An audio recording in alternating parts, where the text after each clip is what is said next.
요한복음 11장 전체는 죽은 나사로가 살아나는 부활 사건을 기록하고 있습니다. 오늘 본문은 사건의 도입 부분으로 예수님께서 나사로가 있는 현장에 가시기 전의 상황을 기록해 주고 있습니다. 잘 아시는 대로 주요 등장인물은 나사로, 그의 누이 마르다, 마리아가 되겠습니다. 그리고 그들이 사는 동네 지역은 베다니라는 지역이었습니다. 1절 말씀에 보시면 이렇게 기록해 주고 있습니다. 어떤 병자가 있으니 이는 마리아와 그 자매 마르다의 마을 베다니에 사는 나사로라. 살고 있는 지역 마을을 베다니라고 기록해 주고 있습니다. 성경에는 베다니라는 곳이 두 곳이 있는데 그 첫 번째로는 세례 요한이 활동하던 요단강 근처에 베다니가 있고 오늘 본문에서 기록하고 있는 예루살렘 근처, 예루살렘에서 한 3km 정도 여리고로 가는 방향으로 떨어져 있는 곳이 베다니라는 곳이 있습니다. 그 베다니에 살고 있는 마리아, 마르다가 예수님과 평소에 어떤 관계를 맺고 있었는지는 2절과 5절에 기록해 주고 있습니다. 우리 같이 한번 2절과 5절을 한번 읽어보겠습니다. 2절 같이 읽겠습니다. 시작. 이 마리아는 향유를 주께 붓고 머리털로 주의 발을 닦던 자요 병든 나사로는 그의 오라버니더라. 5절도 우리 같이 한번 읽어보겠습니다. 시작. 예수께서 본래 마르다와 그 동생과 나사로를 사랑하시더니 평소에 이 베다니 지역에 살고 있는 나사로 또 마리아 마리다 이 관계가 예수님하고 관계가 평소에 사랑하는 관계 아주 친한 관계였다는 것을 성경이 기록해 주고 있는 것을 우리는 확인하였습니다. 예수께서 사랑하시는 이들이 나사로가 죽을 병에 걸리게 되었습니다. 그래서 나사로는 죽을 병에 걸리고 그의 가족 누이 마리아 마르다는 이 급박한 상황 속에서 사랑했던 평소에 믿고 따랐던 그 예수님께 급박하게 돌아가는 이 생명이 위독한 상황을 예수님께 빨리 전가를 보내요. 여러분 3절 우리 같이 한번 읽어보겠습니다. 3절 같이 읽겠습니다. 시작. 이에 그의 누이들이 예수께 사람을 보내어 이르되 주여 보시옵소서 사랑하는 자가 병들었나이다 하니. 아멘. 평소에 믿을 만한 관계였거든요. 예수님도 그들을 우리가 확인한 것처럼 예수님도 그 베다니아 사는 부모 없이 사는 나사로, 마리아, 마리다를 굉장히 아끼고 사랑했던 것 같아요. 그러니까 부모님도 안 계시고 주위에 도와줄 사람도 없으니까 그리고 그 세 명이 살다가 나사로가 남자가 죽게 되니까 이 상황을 예수님께 빨리 이야기한 거예요. 그래서 사람을 보내기를 주여 보시옵소서 이렇게 하면서 사랑하는 자가 병들었다 이렇게 알려주고 있습니다. 나사로가 어떤 병에 걸렸는지는 또 그리고 언제부터 병에 걸렸는지는 성경에 기록이 없기 때문에 알 수가 없습니다. 그리고 급성으로 죽게 되었는지 또 지병을 앓다가 만성으로 죽게 되었는지는 그건 알 수 없어요. 그런데 분명한 것은 그의 생명이 촉각을 다투고 있었다. 아주 위급한 상황이었다는 것은 분명히 알 수가 있겠습니다. 여러분 상식적으로 사람의 목숨이 경각에 달리면 그 소식을 들은 이들은 그때부터 어떻게 됩니까? 마음이 급해져요. 그리고 순간적으로 내가 할 수 있는 최대한의 민첩성을 가지고 다른 거는 다 일을 제쳐놓더라도 내가 만약에 경각에 달려있는 그 생명을 도와줄 수 있다고 그러면 만사를 제쳐놓고 그 사람이 있는 쪽으로 달려가는 것이 상식적이고 보통이죠. 더군다나 관계가 좋은 사람이며 평소에 사랑했던 사람이고 아끼는 사람이면 두말할 것도 없죠. 평소보다 더 신속하게 일 처리를 하고 더 적극적으로 도와주고 할 수 있는 만큼 최선을 다해서 도와주는 게 인지상정이죠. 모든 일을 뒤로하고 생명이 위독한 사람에게 정신없이 달려가서 내가 할 수 있는 모든 에너지를 다 쏟는 거죠. 해줄 수 있는 능력을 다 이렇게 도와서 그를 살려내려고 하는 것이 보통입니다. 왜냐하면 그를 아끼고 사랑하니까. 그와 나와 관계가 너무너무 좋으니까. 그런데 여러분 오늘 본문 속에 예수님은 어떻게 행동하십니까? 전혀 뜻밖의 행동을 하세요. 평소에 우리가 확인했지만 평소에 그렇게 사랑하고 그렇게 좋은 관계를 맺고 있으면서도 예수님은 전혀 뜻밖의 행동을 하세요. 사랑하는 이가 죽어간다는 소식을 듣고도 어찌된 일인지 예수님은 마치 미워했던 사람처럼 시간을 더 지체합니다. 여러분 6절입니다. 6절 본문 같이 읽어보겠습니다. 같이 시작. 나사로가 병들었다 함을 들으시고 그 계시던 곳에 이틀을 더 유하시니. 마리아 마르다는 주여 보시옵소서 그가 죽게 되었다 알려줘요.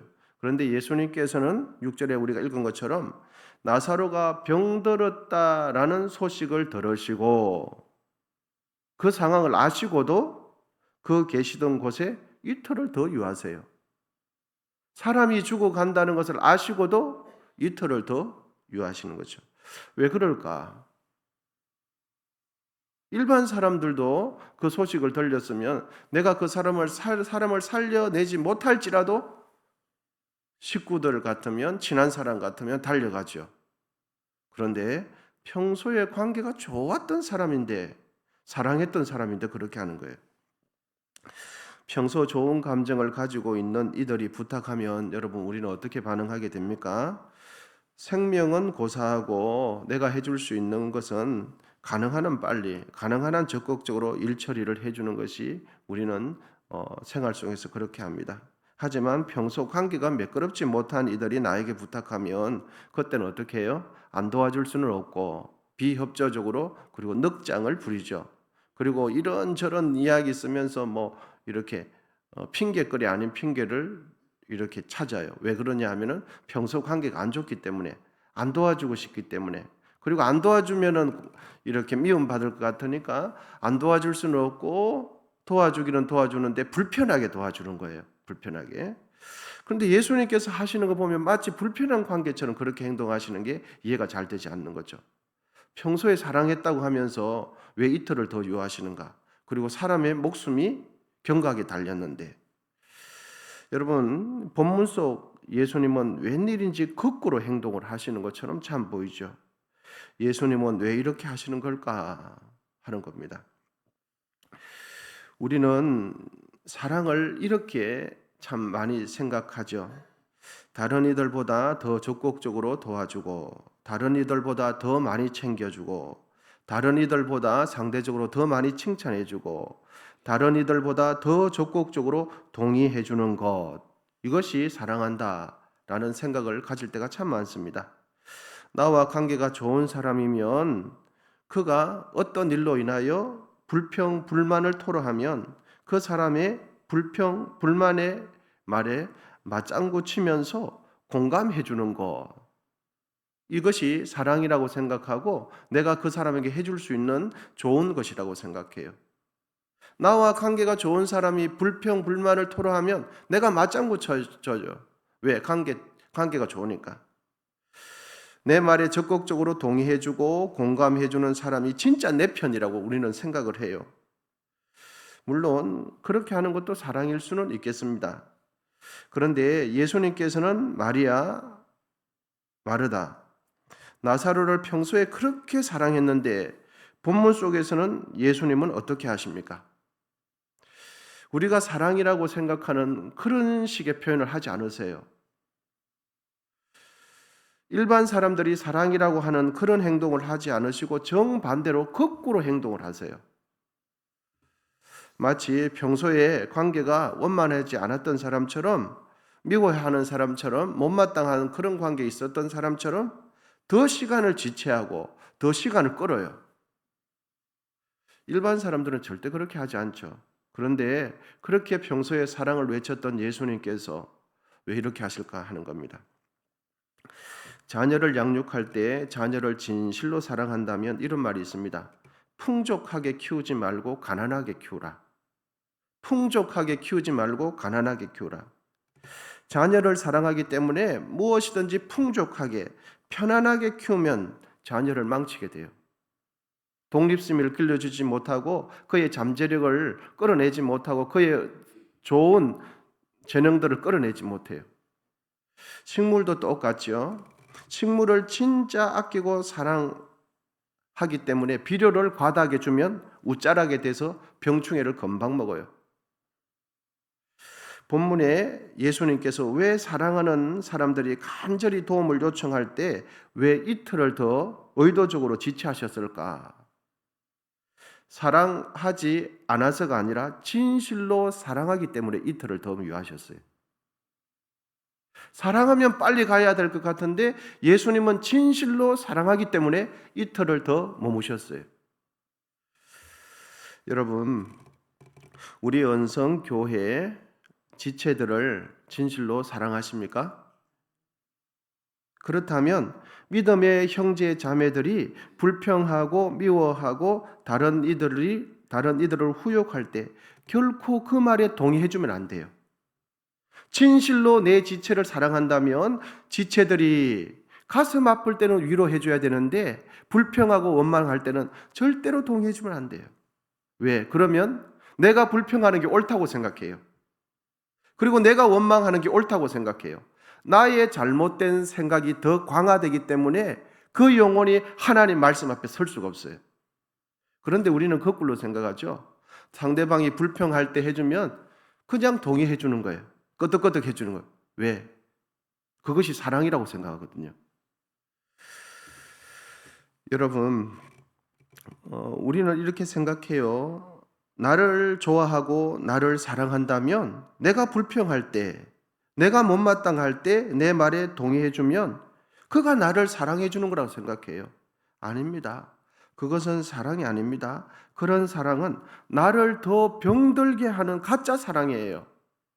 진짜 내 자녀를 사랑한다면 내 자녀가 잘못됐을 때 해초리를 들어서라도 그렇게 하면 안 된다고 하죠. 왜? 내 자녀니까. 진짜 사랑하니까. 그런데 진짜 사랑하지 않는 사람은 불평할 때 우리는 그냥 생각 없이 동의해 줘 버려요. 여러분, 그런데 상대방은 불평하는 사람은 그걸 사랑으로 받아들여요.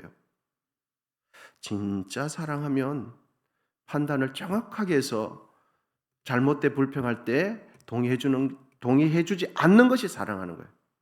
여러분, 아멘이십니까? 여러분, 예수님께서 평소 사랑하는 마리아, 마르다, 나사로가 죽어간다고 할 때 왜 고의적으로 이틀을 더 시간을 지체하셨을까? 진짜 사랑했기 때문이에요. 진짜 사랑했기 때문에 이틀을 더 유했어요. 왜?